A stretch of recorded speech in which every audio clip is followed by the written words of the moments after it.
All right, welcome back to PipesProTalk, and I'm here to introduce you to my new weekly series, the Make It Break It rankings, where I rank the top 5 and bottom 5 of anything football related. This week it's my top 5 and bottom 5 teams. So with that being said, here we go. If you don't get it, I think you will by the end of this video. My top 5 and bottom 5 teams, my Make It Break It teams in football. We're going to start with the Make It. Here we go. Number 1, Baltimore. They're the best team in football. They have great offensive and defensive lines, a great scheme on the offense, and they only got better in the offseason. Number 2, I have Kansas City. They have the best quarterback in the league. They added a second form of offense in the running game with Clyde Edwards-Helaire in the draft, and their defense keeps looking better and better. Kansas City at 2. Number 3, I have the Saints as the third best team in football. They've Breeze is motivated. Sorry, I was reading the other one. Breeze is motivated in his last season, and they have talent everywhere on both sides of the ball. They only got better this offseason as well. Number 4, I have San Francisco, the 49ers. They have great offensive and defensive line play, a great offensive scheme, great coaching, and they're improving in their positions of need. Number 4, San Francisco. No Super Bowl hangover for them. Number 5, I have the Seahawks.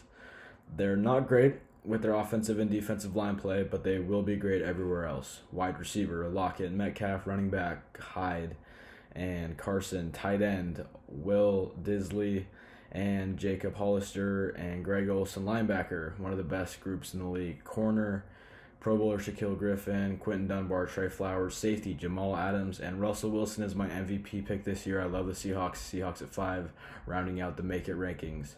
Now for the Break It, the 5 worst teams in football in order. Number 1, Washington as the worst team in football. I should say 32. Bad talent-wise, and even worse from a dysfunctional standpoint. Not a whole lot to say about the football team. They're just bad. Number 2, I have the Jacksonville Jaguars. They're tanking, cutting all good pieces except for Minshew, and they're going to rebuild in the 2021 draft. Not the moves I would make if I were running the Jaguars, but it's worked in the NBA. Might be able to work in the NFL. I guess time will tell. Number 3, I have the New York Jets. I don't buy into Sam Darnold, Adam Gase, and the defense has no hope whatsoever. It's easy to rave about the top 5 teams. These bottom 5 teams, I think we all agree. Maybe the order you can change a little bit, but yeah, there's not a whole lot to rave about when teams are this bad.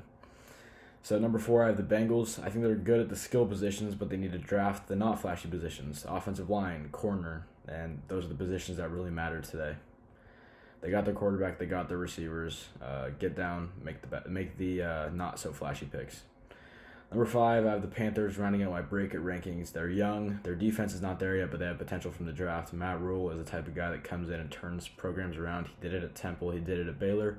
Let's see if he can do it at the NFL. Shortened off season, no OTAs, no preseason, and they have a new starting quarterback and new coach. So I think they're going to suffer a little bit from that. I like the direction Carolina's going in more than any of these other teams, but Carolina at 5. So, if you can't tell, the Make It Break It rankings are the top 5 and bottom 5, anything football related. Might be coaches one week, might be teams one week, might be quarterbacks, running backs, receivers, linebackers, whatever.